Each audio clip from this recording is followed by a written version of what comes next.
أعوذ بالله من الشيطان الرجيم. بسم الله الرحمن الرحيم. الحمد لله رب العالمين والصلاة والسلام على سيدنا محمد وعلى آله وصحبه أجمعين. سبحانك لا علم لنا إلا ما علمتنا إنك أنت العليم الحكيم. اللهم فقهنا في الدين وعلمنا التأويل. اللهم ربنا اشرح لنا صدورنا ويسر لنا أمورنا واحلل عقدة من ألسنتنا يفقه أقوالنا ولا حول ولا قوة إلا بالله العلي العظيم. السلام عليكم ورحمة الله وبركاته. Waalaikumsalam Waalaikumsalam warahmatullahi wabarakatuh.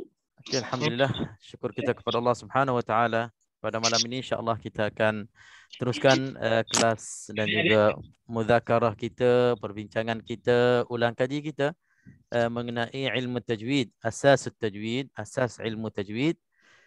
Dengan asas ilmu tajwid ini dapat kita mantapkan lagi bacaan Al-Quran. Itu matlamat utamanya untuk kita membaca Al-Quran dengan sempurna. Kita akan belajar ilmu tajwid.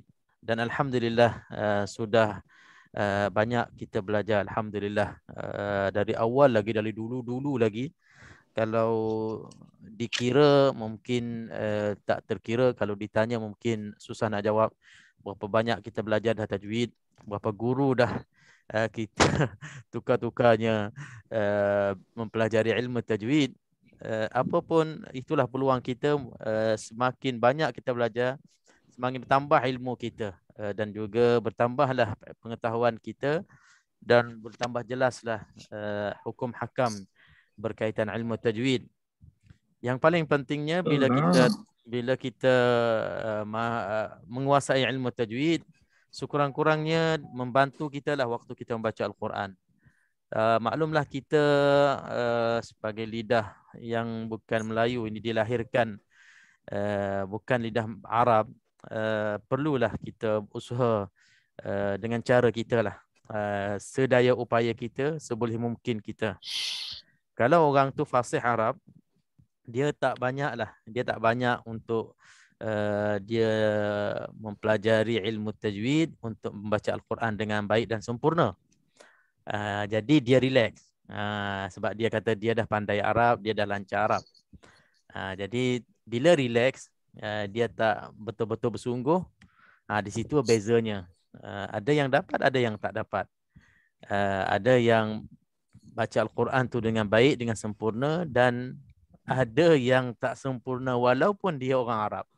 Jadi tak pelik lah kalau kita dengar orang Arab sendiri membaca Al-Quran. Memang kadang-kadang ada setengahnya memang tak begitu fasih dan tak sempurna pun hukum hakam tajwidnya. Jadi bersyukurlah kepada Allah Subhanahu Wa Taala bila kita dilahirkan bukan lidah Arab ni, jadi kita bersungguh-sungguh, kita usaha bersungguh-sungguh untuk mempelajari ilmu tajwid supaya bacaan Al-Quran kita baik dan sempurna. Dan dengan kita bersungguh itulah untungnya kita dapat Alhamdulillah membaca Al-Quran dengan baik. Dan tak peliklah kalau kadang-kadang nak dibandingkan dengan Arab, kadang-kadang orang Melayu ataupun orang yang bukan lidah Arab ini lebih baik lagi bacaannya sebab dia bersungguh-sungguh. Sama juga kalau kita nak kiaskan, kita nak samakan dengan ilmu tata bahasa Arab, ilmu sastra Arab, ilmu nahwu, ilmu qawaid al-lughah al-arabiyah. Kalau siapa-siapa pernah belajar bersama dengan orang-orang Arab, memang dia orang tak pandai, dia orang tak bersungguh, sebab dia orang kata bahasa dia dah, sastra dia dah, sastra bahasa Arab dah. Kenapa dia nak bersungguh-sungguh? Jadi kita ni lah orang yang bukan Arab ni, kita belajar matan ajrumiyah, matan sarf al-wal bina, menghafal satu-satu kaidahnya, matannya untuk kita nak menguasai bahasa Arab. Last sekali kita, masya-Allah, orang-orang yang bukan Arab ni lebih mahir, lebih fasih dan lebih baik lagi dari segi susunan kaidahnya. Kelancaran sebutan itu tak apa, itu tak ada masalah. Kadang-kadang lidah kita pun tak slang dia, tak 100% bunyi Arab, Tetapi dari segi kupasan, kenapa kaedah gini, begitu, begini, memang orang yang bukan Arab lebih menguasainya. Ini memang terbukti sangat-sangatlah di mana-mana universiti ataupun di mana-mana tempat belajar. Kalau dicampurkan antara Arab dengan orang bukan Arab, subjek Al-Quran, kaedah-kaedah bahasa, memang bahasa Arab, memang orang yang bukan Arab lebih menguasainya, masya-Allah. Okey. Okey, alhamdulillah. Untuk malam ni kehadiran pun dah bertambah, alhamdulillah. InsyaAllah kita akan teruskan kelas kita. Kita ada sikit lagi murajaah, ulang kaji kita akan sambung dan kita akan terus masuk kepada insya-Allah tajuk baru kita. Minggu lepas last kali kita muzakarah ataupun murajaah bab waqaf ibtida. Waqaf ibtida saya rasa kita dah habis. Kita habis waqaf ibtida dan kita habis juga jenis-jenis idgham. Jenis-jenis idgham, idgham apa? Idgham mutajanisain, mutaqaribain dan mutamathilain. Jadi insya-Allah untuk malam ni kita terus akan masuk ke tajuk baru kita, iaitulah tajuk murajaah lagi. Sebahagiannya kita dah belajar makharijul huruf, tempat keluar huruf. InsyaAllah kita akan murajaah bersama secara laju-laju, secara ringkas sepintas lalu, dan kita akan masuk ke tajuk baru insyaAllah. Dan penghujung kelas kita dah lama kita tak buat tatbiq. Tatbiq maknanya kita akan pilih ayat, kita baca dan kita keluarkan hukum-hukum dari ayat yang kita baca insyaAllah. Okay, ingatkan saya kalau saya lupa. Okay, kita mulakan dengan makharijul huruf. Antara tajuk besar ataupun beratnya dalam ilmu tajwid, iaitulah makharijul huruf, tempat-tempat keluarnya huruf. Kenapa? Sebab dia punyalah tempat keluar tu banyak dan huruf pun banyak, nak beza-bezakan tempat keluar tu di mana, di situ, di mana kan. Jadi perlu kepada perhatian, kalau boleh nak kepada hafal lah sikit untuk membezakan huruf-huruf tu keluarnya di mana.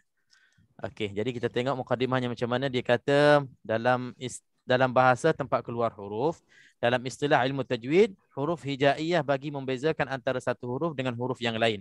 Untuk kita membezakan huruf-huruf hijaiyah yang adanya 28 huruf semua, tempat keluarnya dari mana?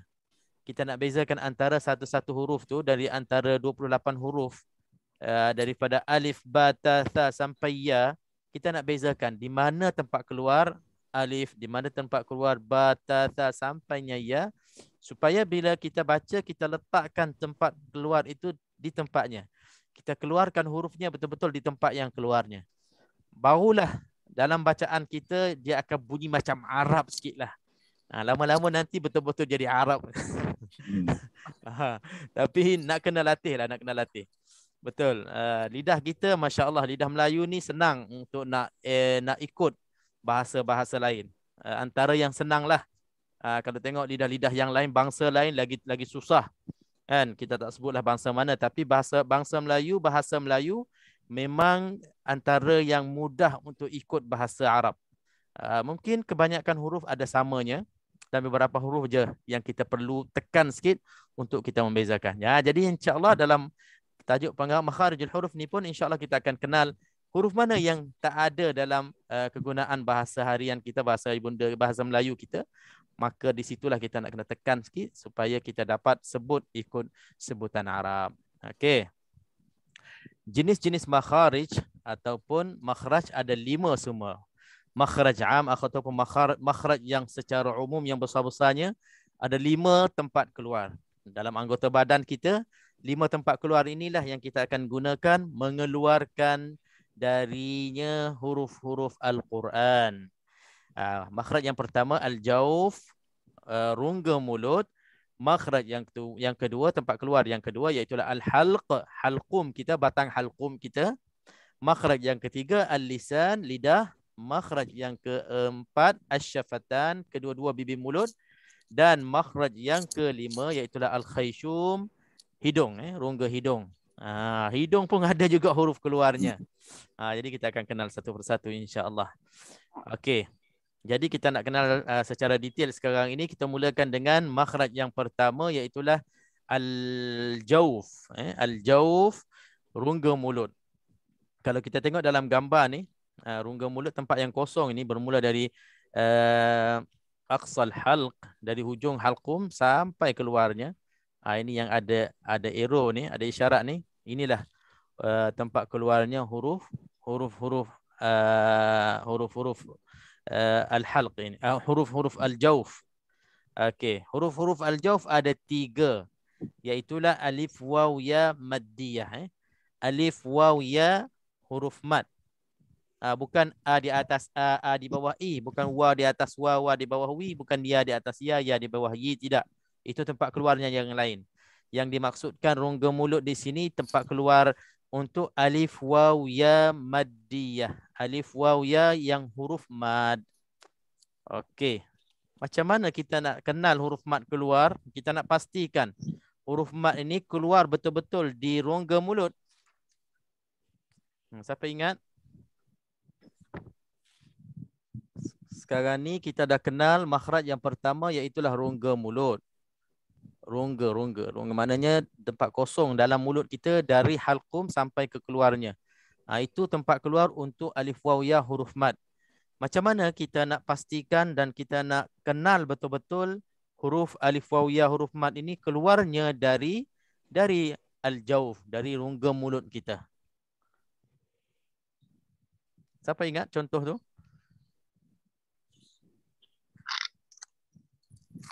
Penting juga ni. Sebab dia ada kait juga dalam bacaan kita nanti. Dah lupa ya? Dibariskan dengan hamzah a, i, u. Ya Okey. alif ya, waw alif wa, ya alif ya.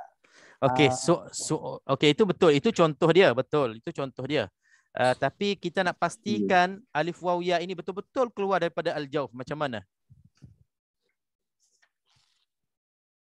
Salam Ustaz, agaknya Salam. huruf alif sebelum tu ada huruf berbaris fathah. Okey. And then waw sebelumnya huruf yang berbaris dhammah. Okey. Yang ya sebelumnya ada huruf berbaris kasrah. Okey, kalau saya nak tahu betul ke alif waw ya yang sebelumnya baris atas, yang sebelumnya baris dhammah, sebelumnya baris kasrah keluarnya daripada al-jawf. Mana contohnya? Contohnya macam qaf, ki, ku. Macam mana saya nak pastikan qa tu macam dipangkal lidah pula. Qa. Mana yang katanya huruf alif waw ya mad ini keluarnya dari jawf. Okey, saya buat contoh. Kalau mim, ma kan bibir mulut bergerak kan? Kalau mim. Kalau ba nampak bibir mulut bergerak. Kalau alif waw ya mad yang keluar daripada al-jawf ni, macam mana kita nak buktikan? Oh, memang keluar daripada rongga mulut lah. Macam mana? Nak kasih contoh ke Ustaz? Itulah nak terangkan. Sebab sekarang ni kita nak belajar makharijul huruf. Makharijul huruf ada 28 huruf. Alif waw ya tak termasuk dalam 28 huruf ini. Alif waw ya ditambahkan. Okey, jadi orang akan tanya, kalau a keluarnya di pangkal halqum. Kalau ba keluarnya di bibir mulut. Kan? Kalau ta di tepi lidah ataupun di hujung bahagian depan lidah. Nanti kita belajar satu-satu. Tapi bila sampai kepada alif waw ya, makhraj tempat yang pertama sekali iaitulah halqum, kita nak buktikan mana tempat yang keluarnya daripada rongga mulut. Macam mana kita nak terangkan kepada orang? Tak pasti. Dia agak bila kita tak terangkan, kita tak tahu. Bila masa huruf alif waw ya ini keluar daripada al-jawf, daripada rongga mulut. Saya dulu saya tercari-cari juga. Bila saya kita belajar kan, al-jawf, makhraj yang pertama al-jawf rongga mulut, keluar darinya alif waw ya maddiyah, alif waw ya huruf mad.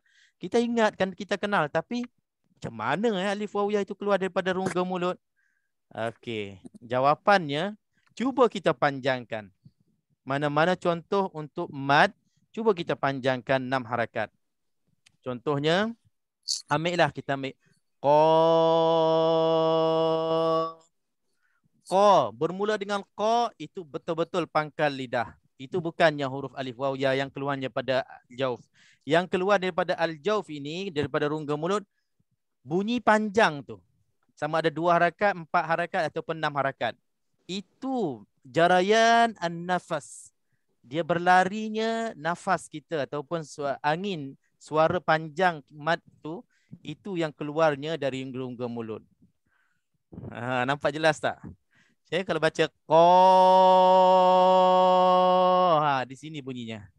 Di sini sedang berlakunya keluarnya 6 harakat ni. Kalau 6 6, kalau 2 2, kalau 4 4. Qala wala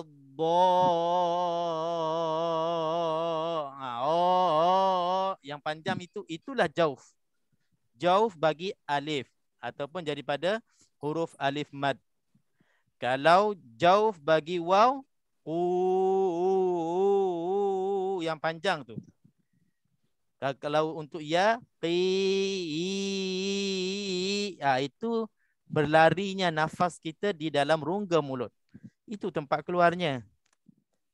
Jadi apa gunanya saya nak tekan sampai begitu sekali untuk kenal betul-betul al-jauf tu keluarnya, huruf alif waw ya mad itu keluarnya daripada rongga mulut, supaya kita tak salah cara kita mad. Kadang-kadang adalah orang-orang mubtadiin, orang yang baru nak belajar ataupun baru nak kenal mad, dia nak panjangkan mad itu pun dia tak tahu mana yang betul-betul nak dipanjangkan.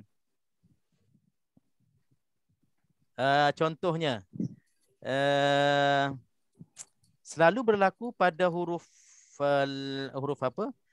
Huruf-huruf mad. Contohnya kita ambil wajibul gunnah lah, wajibul gunnah yang di hujung. Wajibul gunnah yang di hujung tapi dia tak nampak dia wajibul gunnah tak jadi sebab dia alif waw ya. Kita ambil mad arid lisukun. Mad arid lisukun. Jadi kadang-kadang dia panjangkan dia bukan dipanjangkan di alif waw ya ni, dipanjangkan di huruf tu di sendiri. Bila dipanjangkan di huruf itu ataupun huruf di selepasnya, dia tak keluarkan huruf mad ini di tempat keluarnya, iaitulah di al-jauf. Okey, sebagai contoh alhamdulillahi rabbil alamin. Contohnya, dia panjangkan nun belakang, yang ya tu tak ada 2 harakat ataupun 4 harakat.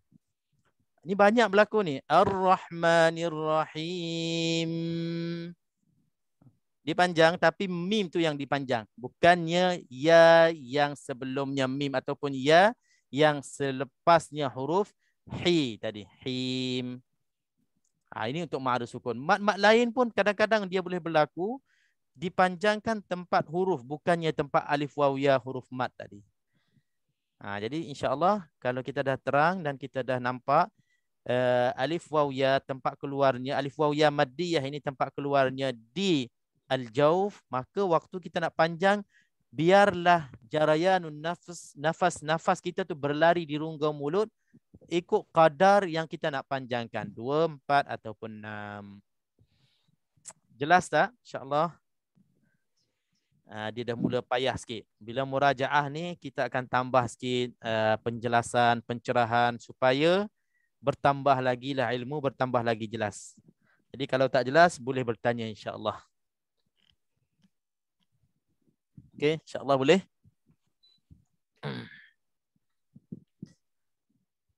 Okey, kalau tak ada apa-apa insya-Allah kita terus ke makhraj yang kedua yang berikutnya, iaitu al-halq.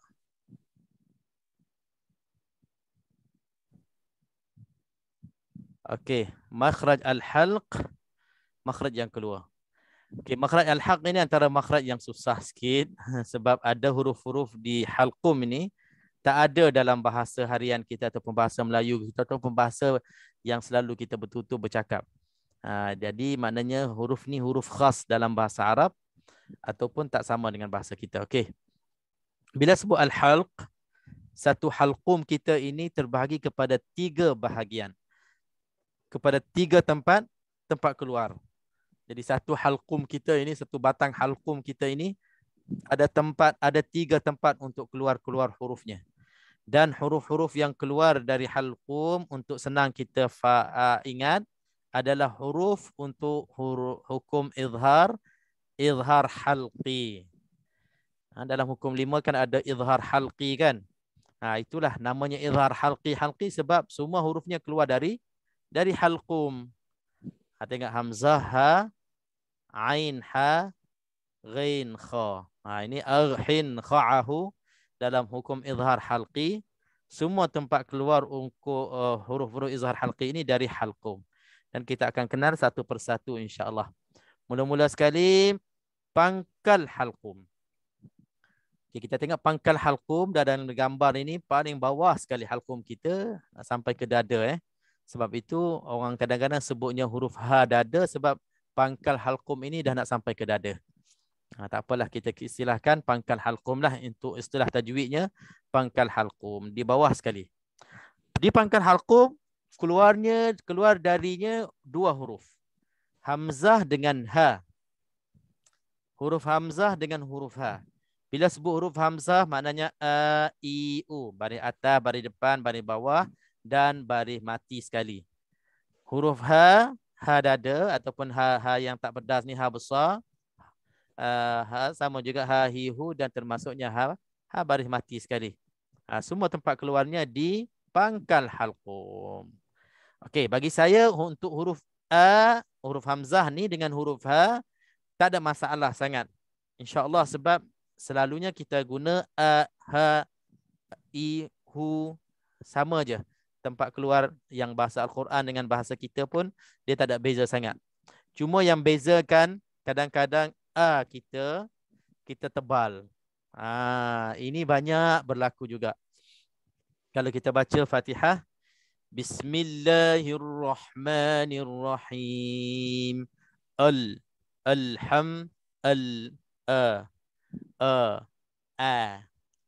Itu je beza je.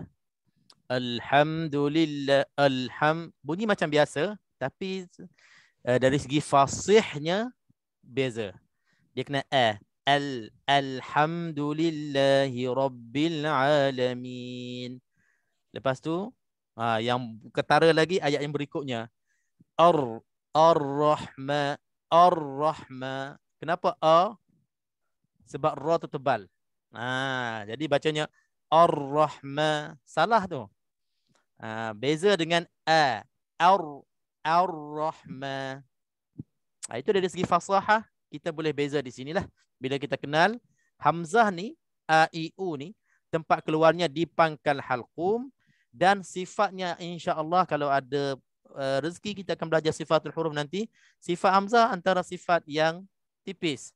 Sifat istifal dan sifat infitah. Dia tipis dan dia lemah. Dia tak kuat. Jadi kita bila hurufnya tipis, hurufnya tak kuat, waktu kita sebut kita nak kena lebar bibir mulut. Walaupun ra tu tebal, kita tipiskan a tu dulu, baru kita pindah kepada ra yang tebal untuk munculkan ra yang kuat, yang tebal. Itu je bezanya yang kita nak kena jaga. Letak dalam ingatan kita bila nak baca huruf a, i, u sama ada hamzah tu qata atau hamzah wasal yang dimulakan dengannya, pastikan sebutan a itu lebarkan bibir mulut kita untuk fasihkan sebutan a, i, u. Sebab tu kalau kita belajar talaqi Al-Quran, talaqi surah Al-Fatihah dengan syekh-syekh Arab, memang dia akan tengok huruf hamzah ni. Alham, ar-rahma. Kalau kita dah lebarkan bibir mulut, dia puas. Kalau kita sebut ikut suka kita, ikut senang kita, kita akan sebut Ar-Rahmanir-Rahim. Suara sedap, lagu pun merdu, tapi kalau sebutannya tak kena dengan makhraj dan sifatnya, tetap ada kurang markahnya ataupun kurang sempurnanya. Okey, jadi tak ada masalah antara a dengan ha, itu je perhatiannya. Dan untuk huruf ha pula, huruf ha di pangkal halqum yang kita perlu jaga-jaga, Ini pun nak kena jaga. Walaupun ha tu kita ada dalam bahasa kita HA, HI, HU, tak ada masalah, ha, he, who ada kan? Ada. Tapi dia kadang-kadang dia berlaku masalah disebabkan kadang-kadang kita terlalu nak jaga huruf ha pedas yang kita akan sebut lepas ni. Kita nak fokuskan kepada ha pedas, kita borong habis. Semua ha dada, ha besar pun kita pedaskannya. Itu pun banyak juga masalah qari-qariah kita. Bila terlampau nak jaga-jaga supaya ha pedas itu tak dibesarkan ataupun tak disebutkan di pangkal. Ha dada sekalipun, ha pangkal sekalipun disebutkan secara ha pedas. Itu pun nak kena jaga-jaga jugalah. InsyaAllah. 2 perkara je untuk hamzah dan huruf ha. Okey, jelas? Ada apa-apa? Sebelum kita berpindah kepada yang berikutnya. Okey, kita boleh sebut sama-sama. Kalau nak unmute pun boleh, kalau tak nak unmute pun tak apa. Kita sebut sama-sama, ikut saya. A, I, U. Sekali lagi. A, I, U. Okey. Ha. Okey, huruf ha sekarang Ha dada. Ha, he, who. Okey. Dia ha dada, dia berserta dengan kita lepas nafas. Ha, he, who. Kalau kita macam ada tersekat-sekat nafas, dia tak keluar habis. Dan ini benar-benar macam banyak perkara pula bercampur ni. Bahaya pula, perlu yang kita jaga dalam masa yang sama. Waktu kita baca ayat yang panjang, kalau ada huruf ni, huruf hadada ni, jangan kita lepas kuat-kuat nafas, nanti habis nafas. Ini pun satu benda yang kita nak kena jaga juga. Jadi banyak-banyak benda lah. Sebab itu Al-Quran ni sebenarnya kita nampak mudah. Mudah dari segi bacaan, orang baca lancar je. Yalah, dia dah lama dah belajar, lama dah praktis, berapa puluh ribu kali dia dah ulang sampai dia nak lancar. Sebab itu kita yang tak berapa lama, kita baru-baru nak kenal ataupun baru saja kita join Quran ke ataupun baru kita nak usaha nak memperbaiki bacaan kita terasa macam susah. Sebab memang kita dari awal kita tak bersusah payahnya. Sebab itu waktu kita nak baca, bila kita nak baca baru kita nak kenal betul-betul banyak benda yang kita nak jaga. Sebab itulah ganjaran Al-Quran tu bukan mudah. Bukannya sikit. Banyak ganjaran di sisi Allah Subhanahu Wa Taala. Banyak dalam masa yang sama, subhanallah, kalau kita nak kira, kita nak jaga makhraj lain cerita, kita nak jaga sifat lain bab, kita nak jaga sebutannya, maksudnya hukum-hukum lain, contohnya hukum apa? Hukum dengungnya, hukum tebalnya, hukum nipisnya, hukum matnya semua. Baru bab-bab tajwid dah berapa benda kita nak jaga. Dalam huruf yang satu. Pergi kepada tadabbur pula makna dia, pergi kepada penghayatan kita, pergi kepada pengharapan kita dalam membaca Al-Quran, pergi kepada niat kita, keikhlasan kita. Banyak benda dalam masa yang sama. Sebab itu ganjarannya pun berlipat-lipat ganda kalau kita betul-betul tahqiqkan, kita letakkan semua perkara itu di tempatnya. Masya Allah. Sebab itu Al-Quran bukannya mudah dan bukannya perkara yang kecil. Afdhalul zikri, antara zikir ataupun ibadah yang berbentuk bacaan, yang paling Allah Subhanahu Wa Taala suka iaitu membaca Al-Quran. Membaca Al-Quran. Alhamdulillah. Dan syukurlah tuan-tuan puan-puan, kita semua alhamdulillah Allah Subhanahu Wa Taala izinkan untuk kita sibukkan dengan Al-Quran. Banyak masa kita bersama Al-Quran. Dah cukup. Itulah nikmat yang sangat-sangat besar. Sama-samalah kita jaga insya-Allah. Okey, terus A dengan ha dah selesai. Kita pergi kepada bahagian yang kedua di halqum kita. Bahagian yang kedua iaitulah huruf keluarnya di tengah halqum. Tadi pangkal halqum. Bahagian yang kedua keluarnya di tengah-tengah halqum kita. Di tengah-tengah halqum kita. Keluarnya huruf ha dan huruf ain. Ha dengan ain. Ha pedas dengan ain. Ain halqum ataupun ain wastul halq. Sebelum kita nak teruskan, ingin saya ingatkan kaedah. Saya rasa semua dah hafal. Kaedah yang sekiranya kita nak kenal mana-mana huruf hijaiyah ataupun huruf-huruf dalam Al-Quran, mana tempat keluarnya, maka kita matikan huruf tersebut dan kita tambahkan hamzah berbaris atas sebelumnya dan ulang-ulang sebutnya. Contohnya huruf ha, kita nak kenal huruf ha. Sebagai contohlah, ha, kita matikan huruf ha, letakkan hamzah sebelum huruf ha berbaris atas, sebut berulang kalinya.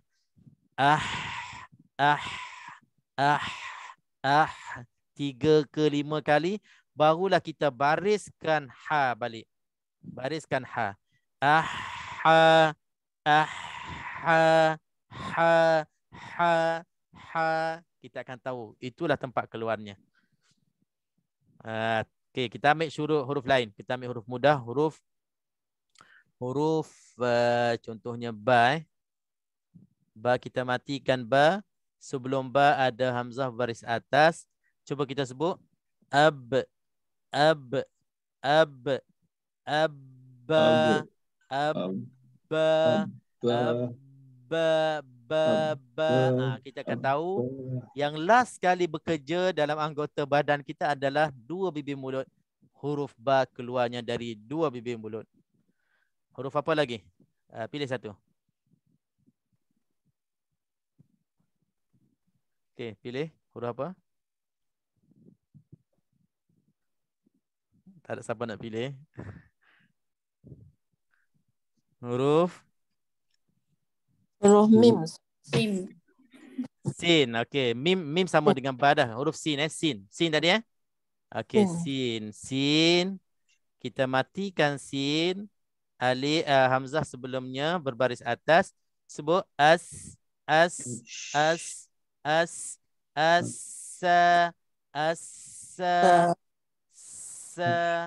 Okey, siapa boleh cakap? Siapa boleh cakap pula? Siapa boleh bagi tahu sin ni tempat keluarnya mana? Sin.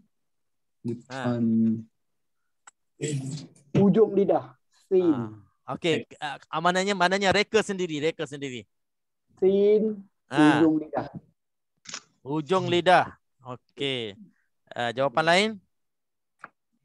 Ujung lidah bawah gigi gigi bawah garham. Bukan garham, gigi depan. Bukan, dia gigi sikit aja. Sikit, antara sikit. Sin. Sentuh sikit dia Ustaz. Sentuh sikit. Sin. Boleh? Okey, kalau kita nak cari makhraj, jangan kita sebut huruf tu sepenuhnya sin, tidak. Kita bagikan huruf tu berbaris. Jadi sini kita matikan dulu, maknanya baris matilah di sini. As. Lepas tu sa. Ujung lidah bawah gigi. Sa. Pangkal lidah Ustaz, dia kat dalam tu kan. As. Pangkal lidah, hujung lidah. Yang penting keluarnya di lidah. Okey, cuma maknanya dengan kaedah ni sekurang-kurangnya kita tak cakaplah sini keluar di hidung lah. Ataupun tak keluar di halqum kan, tak keluar di bibir mulut. Dia keluar di lidah, tapi kita nak letak lidah tu betul-betul di mana? Itu yang perlu kepada kenalnya makharijul huruf, tempat keluarnya huruf. Tapi kaedah ni sangat membantu. Sampai ustaz saya masa saya belajar dulu, dia kata kaedah ni hafallah untuk kita nak kenal tempat keluar huruf ni. Jadi bawalah sampai ke bila-bila kita akan gunakan kaedah ni. Matikan huruf yang kita nak kenal dan tambahkan hamzah sebelumnya berbaris atas, sebut berkali-kali dan beri huruf itu baris. Maknanya bariskan huruf itu, lepas tu anggota mana yang sedang bekerja yang last kali, di situlah tempat keluarnya huruf yang kita nak cari tempat keluarnya.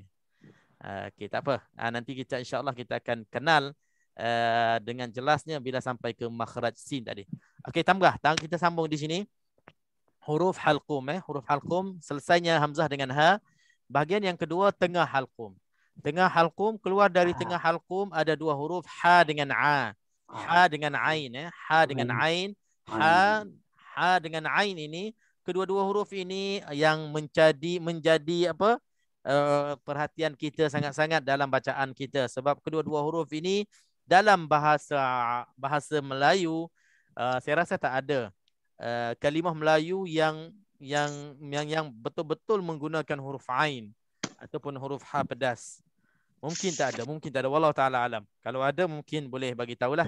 Tapi setahu saya huruf ain ini tak ada yang digunakan dalam bahasa Melayu yang asal, yang tak dicampur dengan bahasa Arab ataupun bahasa-bahasa lain, yang tak dipinjam dengan dari bahasa-bahasa lain. Sebab itu kita nak meletakkan huruf ini ikut senang sebutan kita, memang dia akan menjadi huruf lain. Okey, kalau ha, kalau tak jaga dia akan jadi huruf ha dada. Kalau ain, kalau tak jaga dia akan jadi huruf ha, dia akan jadi ha dada. Ain dia akan jadi huruf hamzah. Buktinya bila awal-awal kita belajar dulu, bila baca Fatihahnya, alhamdulillahi rabbil alamin. Alamin. Anak-anak cucu-cucu kita kan awal-awal belajar sekarang ni, itulah sebutannya.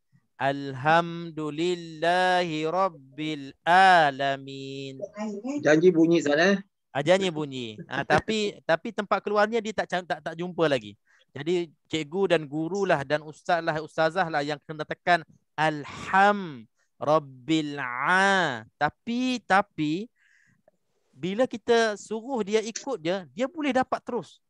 Anak-anak cucu kita yang awal-awal baru belajar ni, bila dia baca alham, kita sebut alham, dia pun alham. Dia boleh sebut rabbil alamin, kita tekan rabbil alamin, dia pun rabbil alamin. Dia ikut boleh. Mungkin dalam ramai-ramai mungkin ada seorang dua yang susah ikut, tapi kebanyakannya boleh ikut. Itu peringkat awal. Tapi kalau akhir-akhir ni akhir-akhir ni boleh ikut juga insya-Allah. Tapi cepat dia kembali kepada sebutan yang lebih selesa yang sebelum itu. Jadi masya-Allah, mungkin Allah nak bagi pahala lebih, kita nak kena belajar banyak, selalu belajar insya-Allah. Berterusan belajar kita sampai bila-bila. Mungkin itulah hikmahnya. Dan ialah setiap kali kita ditegur, diperbaiki, kita terima teguran itu dan kita perbaikilah bacaan kita. Itu pun satu hikmah yang kita akan dapat banyak ganjaran. Berpeluanglah untuk menjadi seorang yang masih menuntut ilmu. Man salaka tariqan yaltamisu fihi ilman sahhalallahu lahu bihi tariqan ilal jannah. Siapa-siapa yang masih berada di dalam jalan untuk dia mempelajari ilmu Allah Subhanahu wa taala, Allah Subhanahu wa taala akan permudahkan baginya jalan ke syurganya insya-Allah. Banyak hadis-hadis kelebihan talibul ilmi, seorang yang menuntut ilmu, kita termasuknya insya-Allah. Tak kira usia, menuntut ilmu tak kira usia, bukannya pelajar-pelajar di sekolah saja. Kita pun kalau selagi mana kita hadirkan dalam kelas mana-mana tempat, insya-Allah kita akan dapat kelebihan yang sama. Okey, jadi kembali kita kepada huruf ha dengan ain ini di tengah-tengah halqum. Tempat keluarnya di tengah-tengah halqum. Tak kira bagi atas, bagi bawah, bagi depan, hatta bagi mati sekalipun, pastikan keluarkan kedua-dua huruf ha dengan ain di tengah-tengah halqum. Macam mana? Okey, saya ini cara saya lah. Saya selalu kata bila kita nak sebut, cuba kita tekan sikit. Kalau ha yang pangkal halqum ni, dia sebut macam mudah je. Ha kan, ha mudah je. Sambil-sambil kita lepas nafas, dia akan jadi huruf ha. Tapi ha ni jangan kita sebut macam mudah gitu. Kita macam ada tekan sikit bagi terasa macam ada sakit-sakit, pedih-pedih sikit di tengah-tengah halqum. Kita sendiri kena buat. Jadi macam tadi, ikut kaedah tadi, ha tu matikan, lepas tu masukkan hamzah di atas sebelumnya, jadi ha. Letakkan jari di tengah-tengah halqum, dia akan bergegar di situ. Kalau sebut betul-betul di tengah halqum dan ha itu ha pedas. Ha. dia akan terasa di situ tempat keluarnya. Kalau tidak dia tak jadi. Kalau katakan cuba sebut ha, dia tak ada getaran tu. Kalau ha, dia macam ada denyutan sikit. Okey. Okey, itu ha pedas. Ain pun sama. Ain saya akan istilahkan bunyi dalam sikit. Sebenarnya hamzah tu lagi dalam di pangkal. Tapi ain kalau kita sebut dalam, dia terasa macam di tengah-tengah halqum.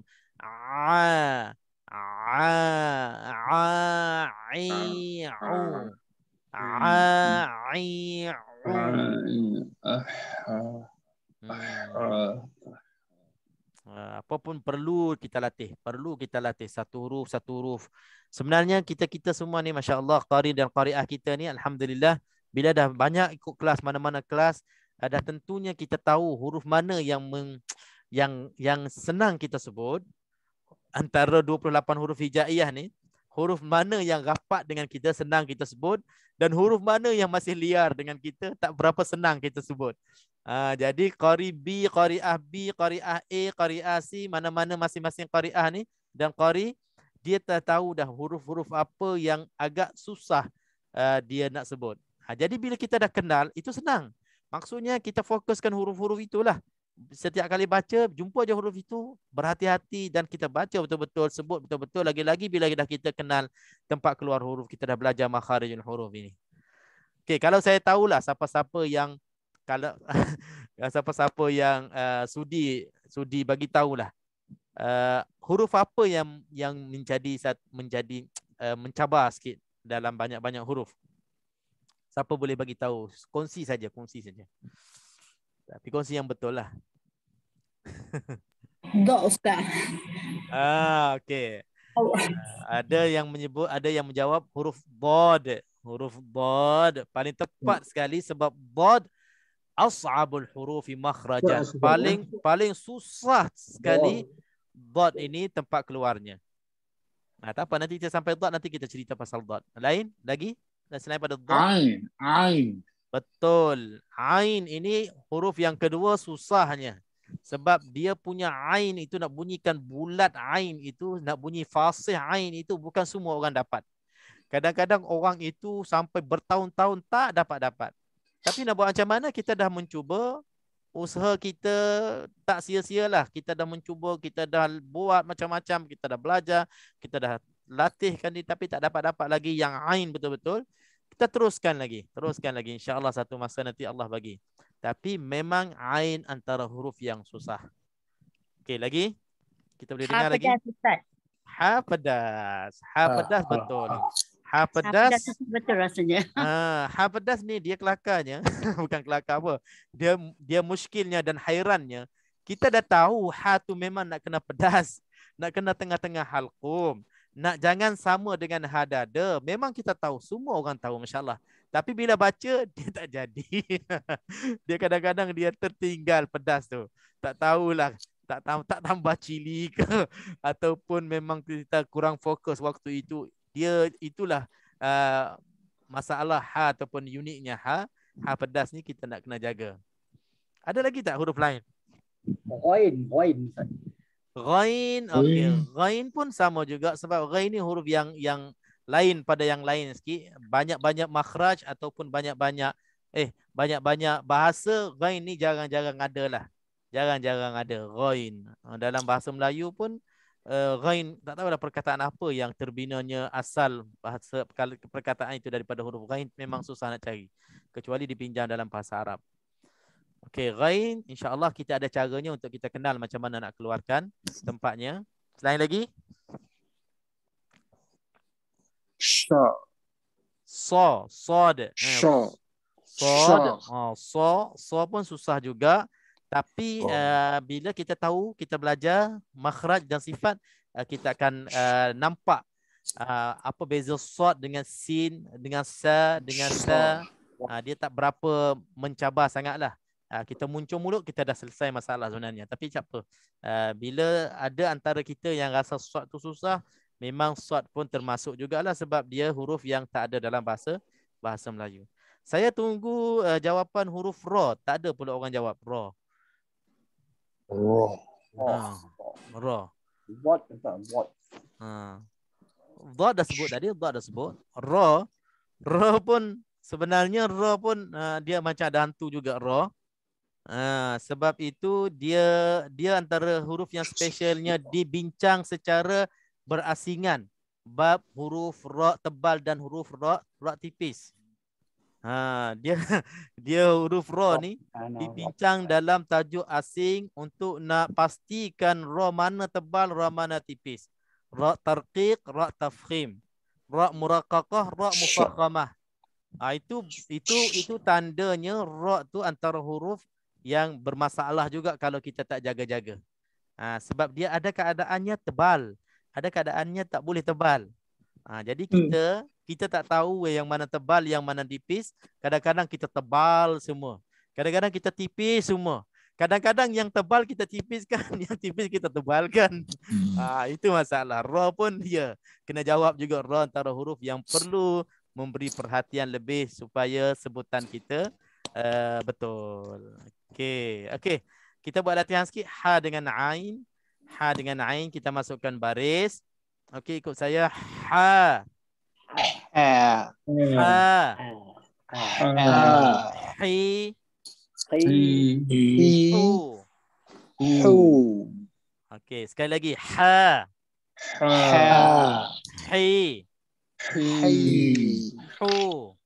Okey, sambung. Ha, hi, hu. Okey, dengar ramai-ramai, masya-Allah, semua dah bunyi bahasa Arab semua, lidah Arab. Halqum Arab. Okey, huruf yang kedua. A. I. U. A.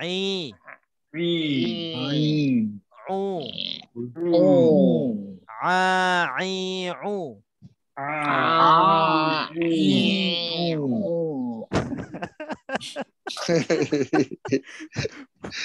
Bunyi macam bahasa makhluk asing.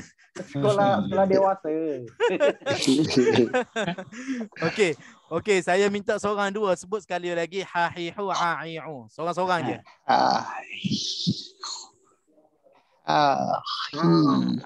Seorang-seorang dulu, seorang-seorang. Siapa dulu? Okey. Apa? Haji Din. Orang nak dengar Haji Din ramai. Ha, hi, hu. Okey, jelas. Okey, ain, huruf ain pula. Ain. Tadi apa? Lagi dua apa I u lah. Beneran Ustaz. Sekali lagi. Sekali lagi Haji Din. Beneran Ustaz. Biasa je. Di atas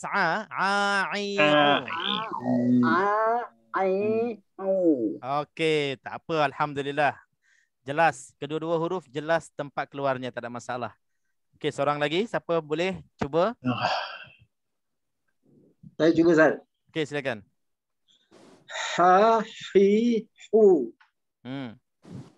A, I, U. Itu perlu dalam sikit lagi. Ha tak ada masalah. Masya-Allah. Kena dalam lagi.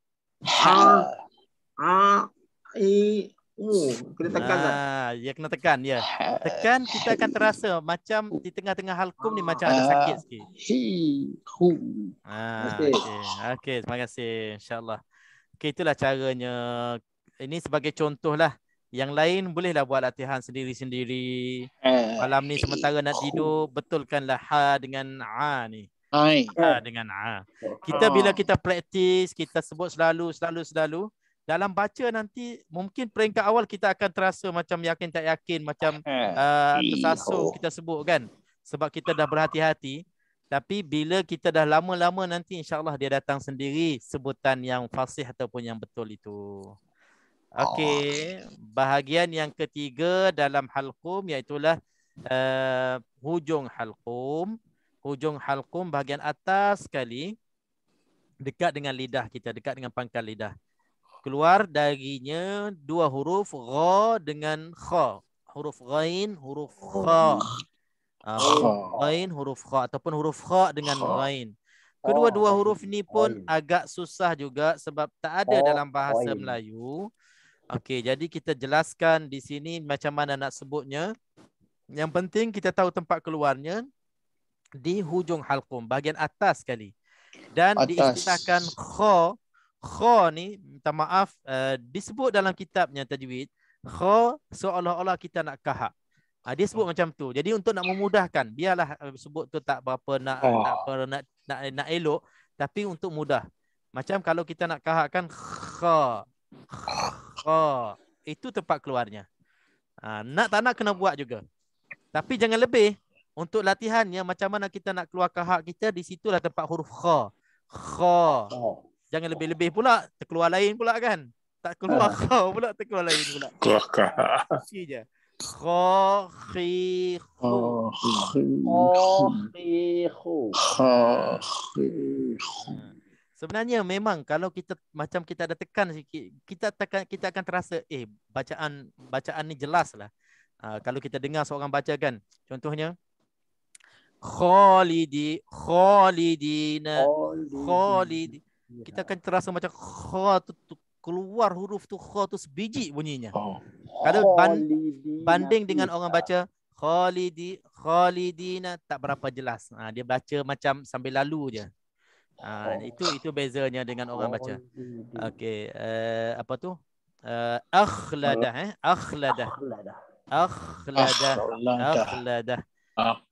Jadi peringkat awalnya saya sebut macam ni supaya kita tergambar cara nak sebutnya kha.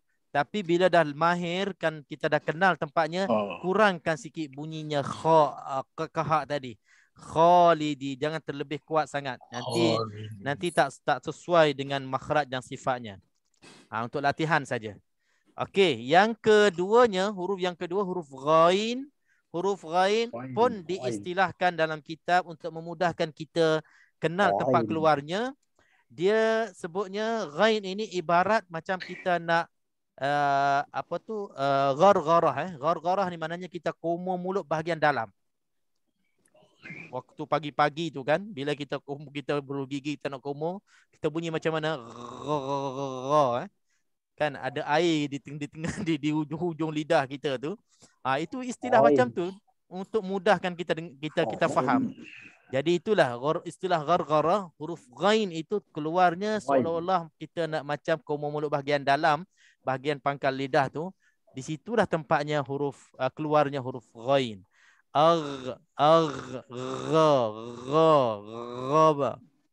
Aghbara. Siapa yang sebut huruf ghain susah dan huruf kha susah, ingatlah dua cara tadi. Kha macam kahak, ghain macam kita komo mulut bahagian dalam.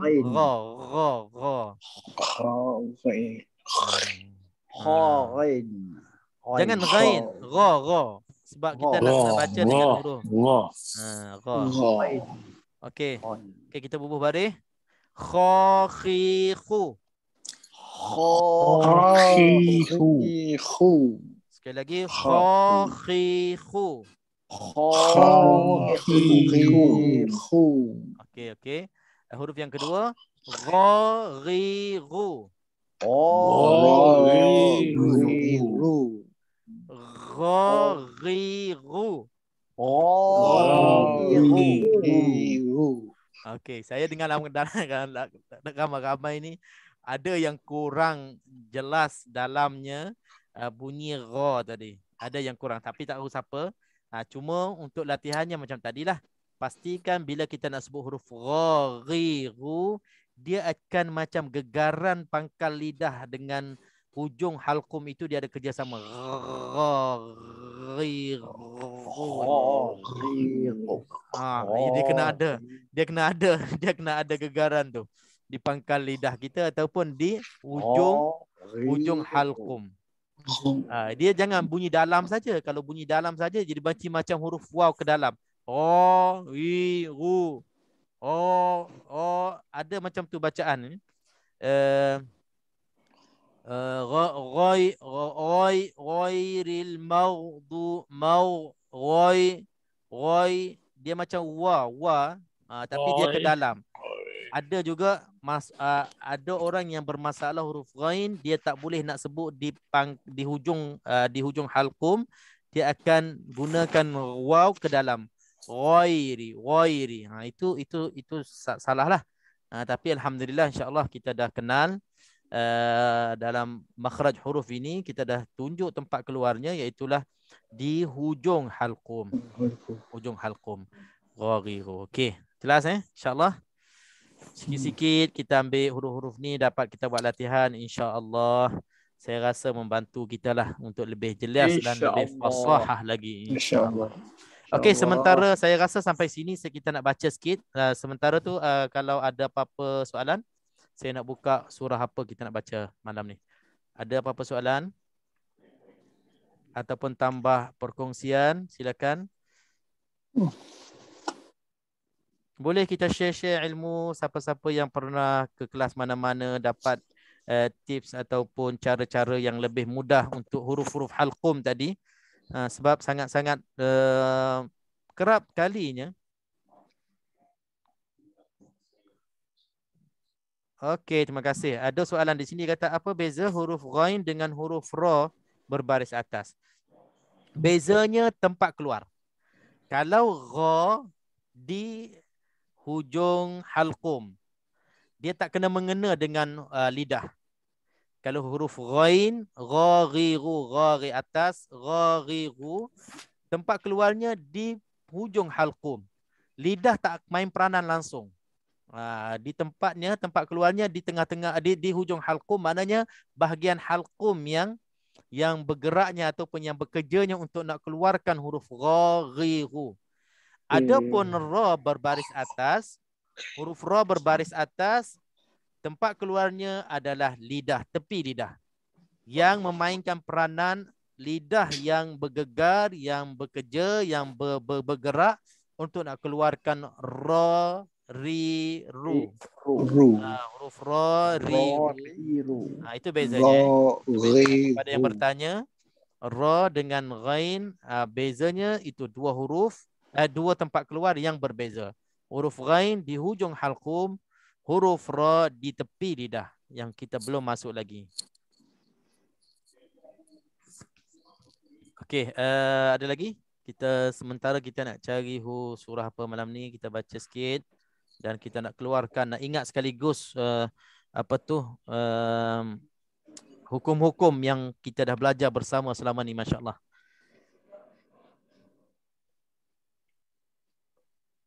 Okey, kalau tak ada, saya pilih surah Al-Buruj. Al-Buruj.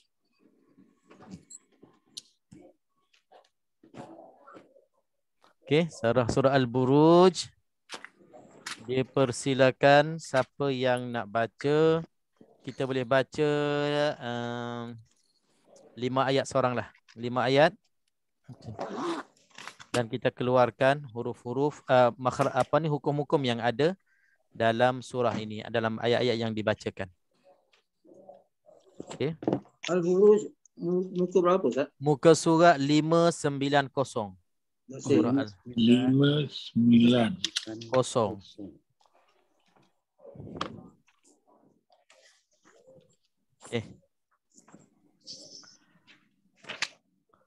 Siapa yang nak mulakan baca dan keluarkan hukum-hukum dari awal tajwid sampai ke akhir kelas tajwid kita. Falyatafaddal mashkuran. Siapa?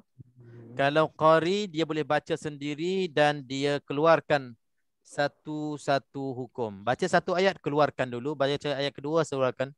Ataupun baca habis dulu. Baca habis 5 ayat, keluarkan semua hukum. Dia betul senang. Kita tak nak tak nak pisah-pisahkan bacaan dengan bercakap.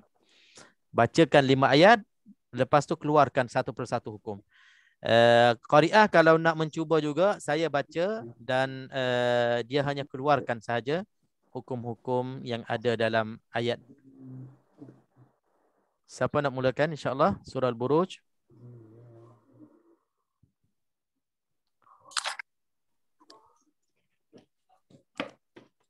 Abah.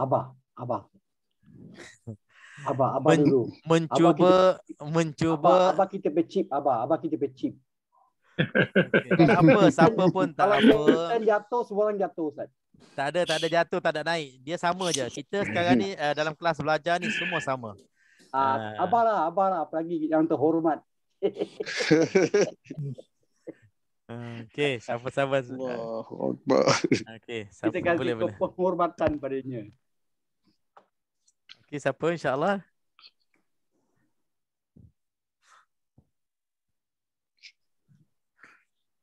Ada ni kita ada beberapa qori dan qariah masih lagi tunggu siapa masuk dulu. Selalu Hajinuddin tak ada. Indonesia tengah off holiday. Haji Fadil lah Ustaz. Murid pintar. Apa kata kalau Hajinuddin sebut dulu? Itu betul. Kekok lah Ustaz, terperanjat lah. Tak apa, awal surah mudah je Hajinuddin. Nanti ujung-ujung nanti lagi payah. Tak apa, nanti ramai pembantu insya-Allah. Okey, saya cuba Ustaz Kalau tak boleh jangan malu-malu. Tak apa, insya-Allah okey. Bismillahirrahmanirrahim. Was-samaa'i dzatil buruj wal yaumil maw'ud wasyahidin wa ma wasyahidil wasyamhud wa mashhud wasyahidin wa mashhud qutilal ashabul ukhdud nari zatil waqud. Okey. 5 ayat. Ni mula-mula mat wajib. Za mat asli. Buruj ma'rif disukun. Wal yaumi. Ada dah cukup ke? Ada lagi ke hukum? Ayat pertama dah cukup semua, keluar dah. Wasyam ni alif lam qamariyah. Qamariyah? Samsiah, sorry. Samsiah ni mat wajib, second ma'i wajib, za ni mat asli. Lagi kami satu lagi mat alif lam samsiah. Ni belum jelas lagi. Syamsiyah kalau ada sabdu, al-buruj tak ada sabdu, qamariyah lah. Qamariyah buruj itu buruj ma'ari sukun. Dan jim tu? Jim buruj. Qalqalah kubra. Yes, betul. Kubra yang adanya akbar ke kubra yang adanya wusta? Macam mana? Sebab istilah kubra ni kadang-kadang terbahagi qalqalah kepada 3. Sughra, wusta, kubra ataupun sughra, kubra, akbar. Ini kalau macam mana Ustaz? Ini bukan akbar Ustaz. Akbar ada sabdu Ustaz Okey, jadi itulah sebab kalau saya susunan saya sughra, wusta, kubra. Yang kubra tu yang adanya sabdu. Itu confuse sikit tapi tak apalah. Saya ikut mazhab Melayu. Kebanyakan di sini tajwid di sini gunanya sughra, kubra, akbar. Maknanya betul lah kalau kubra yang di tempat wusta di sini yang tak adanya sabdu. Okey, silakan. Okey. Sambung Ustaz Wal yaw ni alif lam samsiah. Yaw ni syamsiah lagi. Syamsiah. Wal qamariyah. Yaw ni harful lin. Ambil lagi satu sambung balik itu qamariyah juga. Itu ni udud ni mat asli udud itu halqalah. Cikgu dia ada tak malam ni? Tak ada, nampak dia senyap aja. Patutlah dia macam king macam dia bebas je hentam Sekejap lagi semua. dia timbul. Sekejap lagi dia timbul. Okey, mana ada ud di sini mak asli? Kalau dah hujung adanya Ud dal ni mati. kalau lah ud. Okey, qalqalah tu yang hujung, yang panjang tu mat apa? Yang panjang ni mat asli ya Ustaz. Mat asli syaratnya selepasnya tak ada huruf berbaris mati disebabkan berhenti. Di sini dal mati disebabkan berhenti. Dia jadinya ma'arid lisukun lah. Arid disukun Mat arid disukun. Okey. Okey, terus Wasya ni mat asli. Ya, tanwin bertemu dengan waw. Idam ma'awana. Tanwin okey. bertemu dengan waw. Mas'ud ma'ari disukun juga saya. Okey. Betul. Qalqalah kubra. Okey, teruskan. Ya. Kutila ashabu. Kutila asha. Kutila. Nanti Kutila tak ada apa-apa. Habis tu mat badal. Mana mak badalnya? Masya-Allah, mana? Hamzah. Alif dengan Hamzah tu mat badal Ustaz. Ha ni mat Sabar. Tak lepas lagi tu. Mana mak badal? Mak badal apa syaratnya? Itu apa? Jangan Alif Hamzah. Patut di bawah Hamzah. Mat badal. Mana huruf matnya di sini? Asha ada huruf mat kan? Tak ada kan? Jadi Hamzah bukan semua Hamzah jadi badal terus. Hamzah yang ada huruf matnya. Yang ni tak ada apa-apa. Asha. Tu mat asli. Okey. Bul ukhdud. Itu bul ukhdud ni. Itu alif lam samsiah. Syamsiah lagi. Lam mati tak boleh syamsiah terus. Qamariyah. Sorry. Alamak terbaik balik pula.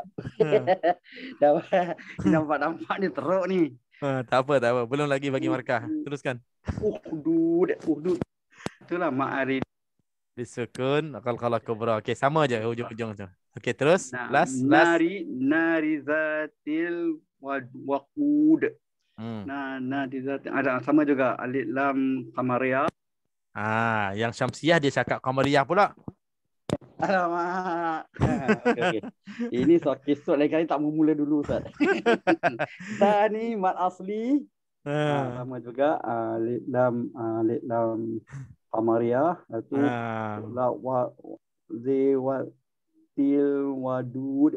Ma'arid disukun. Ma'arid disukun qalqalah kubra. Yang hujung yang awal ayat tu an-nari an-nar alif lam syamsiah di sini disebabkan nun itu bersabdu, maka di sini hukumnya apa? Wajibul ghunnah.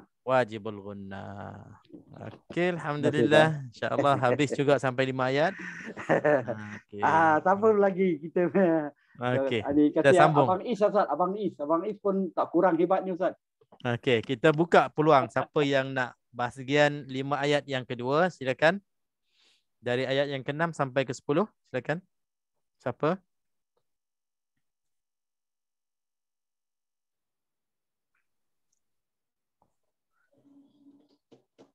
Abang Is lah. Boleh cuba, insya-Allah. Cuba tak salah, nanti saya bantu. Din sampai mana tadi? 4 masuk idhum 'alaiha. Ayat ke-6. Ini dia baru betul hero. Izhum 'alaiha uqud.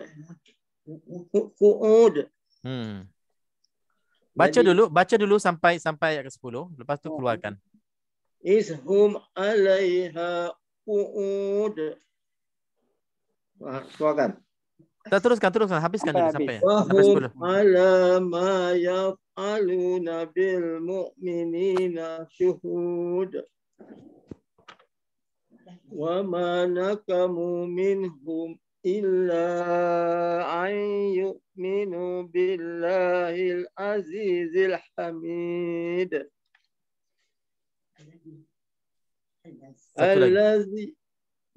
Satu lagi.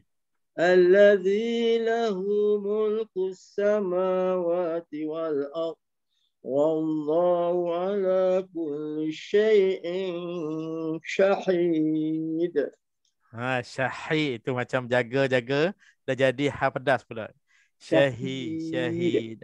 Okey. Okay. Dia lagi satu kan Ustaz? Inna lazi kan sampai 10. Tak apa. Dia ada ayat-ayat ada panjang sampai situ cukup. Okey, terus keluarkan hukum. Izhar Safawi. Izhar Syafawi. Alaiha Macam mana kenapa jadi izhar Syafawi di sini? Hum lah kat Izhar Safawi. Sebelum tu. Mim that. Mim mati jumpa ain. Okey. Ini kaedah cara kita nak keluar hukum. Kita baca betul-betul masa kita nak jelaskan hukum, baca betul-betul yang tempat berlakunya hukum. Jadi kalau Tuan Haji Abang Is baca idhum, jadi orang akan confuse bermula daripada id tu dah ada hukum dah. Jadi di sini kita baca hum alaiha. Hum alai bukan izhar. Ya. Jadi izhar Safawi Betul. Alaiha tu mat asli. Qu'ud. Kalau kita wakaf ma'arif disukun. Sebelum tu ada kalkala. Alai tu, alai ada satu hukum tau. Alai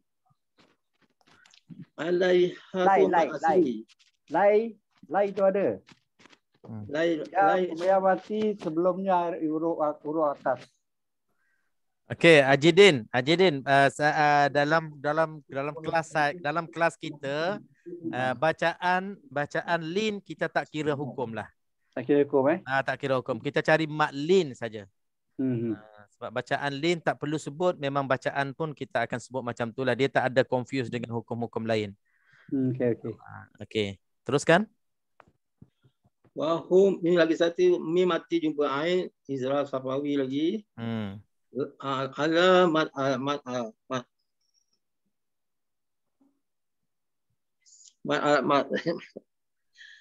asli. Betul. Mat mas asli. Yaf'alu mat asli lagi. Bil izhar kamariyah bil izhar kamariyah. Syuhud sama juga tadi kalkala kalau kubra dan ma'arif sukun. Mu'minina ada satu di situ. Mu'minina. Mat asli lah. Ya, mat asli, betul. Okey, terus. Wama ma asli lagi. Nakamu pun ma asli. Minhum mimati juga. Izhar Safawi juga. Nun mati. Mimati. Minhum. Nun mati bertemu dengan ha, hukum apa? Minhu. Halqi. Izhar halqi. Halqi, ya betul. Kalau nun mati halqi, kalau mim mati baru Syafawi. Okey, terus. Mim mati ini illa mat jaiz. Mim mati bertemu dengan hamzah dulu. Minhum hum i tu. Mim mati jumpa ni izhar Safawi. Ya, betul. Illa ni mat jaiz lah. Mat jaiz munfasil. Okey.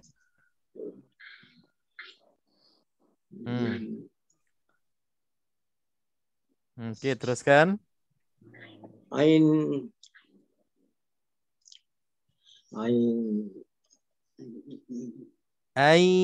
yu'minu.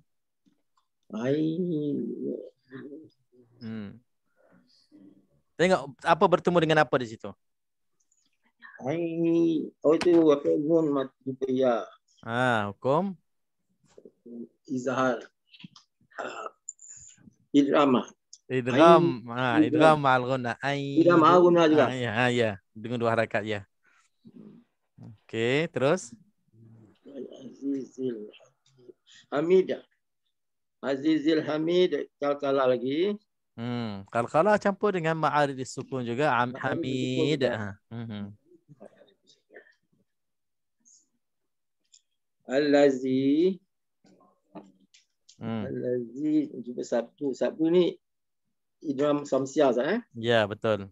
Idgham samsiah. Lahu mat asli. Lahu tu special tu. Rahu tu mat sama apa masilah kasirah kan? Ya, masya-Allah, sila kasirah betul. Kasirah. Asma ini baru mat asli wa asli. Wal ard. Okey. Terus Wallahu ala mat asli lagi kulli syai'in ini idgham. Idgham syai'in. Apa bertemu dengan apa tu? Kita kena kenal apa bertemu dengan apa baru kita tahu hukum. Syai'in insya. Ifa Ustaz. Ikhfa, ya, ikhfa apa? Ikhfa haqiqi. Ikhfa Tanwin haqiqi bertemu juga, dengan syin, ya. Syahid kalkala lagi. Qalqalah dengan ma'arif sukun. Ma'arif disukun, kalkala ma'arif disukun. Okey, syai'in tu kalau berhenti ala kulli syai'. Kalau berhenti situ? Ma'iwat lah. Mad iwad, Ma'iwat, kan? Mad iwad dia kena huruf hamzah itu berbaris tanwin atas. 2 atas. Kalau bagi bawah dia tak boleh jadi mad iwad. Mak asli ke? Belum. Majidin apa? Majidin. Matlin. Matlin. Matlin. Santai dia boleh jawab tu. 246. Panjang 246. Okey, saja je saya tengok Mak Ajidin dah menyandar dekat kursi dia tu saya tanya. Okey, ada berapa huruf yang tinggal mak asli tadi tak apa kita banyak yang banyak tertinggal dia lompat aja. Itulah macam kita bagi diskaun lah kepada Ajidin, bagilah kepada Haji Ismail juga kan. Dia lompat terus laju je. Okey, sebab dia mak yang berulang, tapi kita tak sebut semualah. Okey. Jadi kita berhenti sampai sini dulu ayat yang ke-9. Ayat ke-8 kita dah habis. Ayat ke-9 sorry. Ayat 9 untuk surah Al-Buruj. Insya-Allah kalau ada rezeki sambung kelas akan datang kita akan sambung surah, habiskan surah Al-Buruj. Memandangkan masa kita pun dah lajak. Kita okey, begitulah bila kita boleh keluarkan huruf, masya-Allah, terima kasih kepada Haji Ismail dan Haji Din, keluarkan hukum-hukum yang ada dalam ni.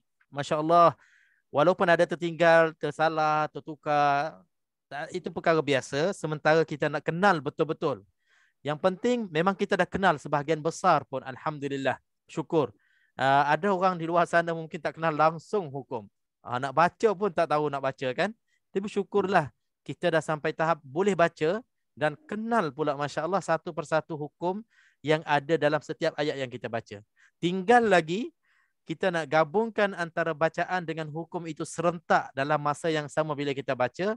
Bila kita sampai ke tahap itu, betul-betul lah seronok kita baca Al-Quran dengan baik, sempurna sebutannya dan hukum-hukumnya semua dengan jelas. InsyaAllah usaha tak mustahil bagi kita semua akan sampai ke tahap itu insya-Allah. Okey, alhamdulillah saya rasa kita sampai sini dulu. Kalau ada siapa-siapa nak tambah lagi soalan ke ataupun tambah apa-apa ilmu tajwid yang ada berkaitan untuk malam ni, silakan. Tak ada apa-apa, insya-Allah.